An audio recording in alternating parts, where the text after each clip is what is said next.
I am the famous American, and I've got a question for you. I need your help, because how could I possibly know the answer to this? I mean, I Googled a little bit, but here's what I learned.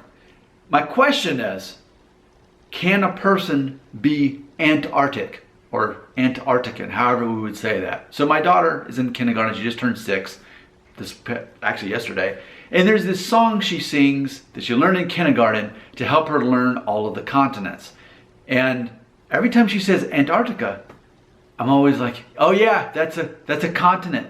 I mean, it's not like Australia where it's also a nation. It's just a bunch of land where there's people like studying it that are there. They don't really live there long term. And then it got me thinking, are there Antarctican people? I mean, could you ever meet a person and say, oh, where are you from? Well, I'm Antarctican. Could that even be a thing? Well, when I Googled it, it says that there have successfully been 11 babies born that we know of on Antarctica. They survived the birth, so they were born there. But it's interesting because typically if you're born somewhere, then doesn't that determine your nationality to some degree?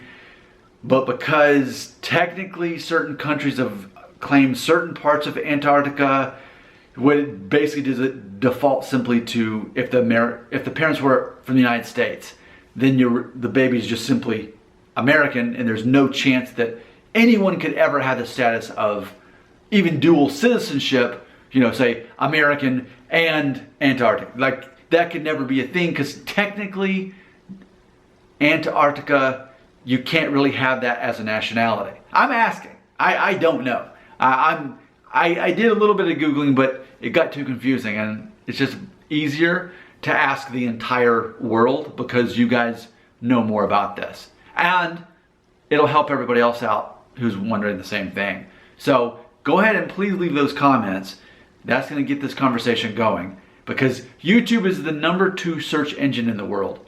So if we can keep this conversation going, then 2 or 3 years from now, people can search it and find this old video of this guy asking a question, and they can read all the comments. And if this is a relevant conversation, if we need to take this a step further, you know that I will. If this video is popular, we'll do a sequel, we'll do a follow-up, and I'll be happy to talk more about what I learned from you in the comments right here.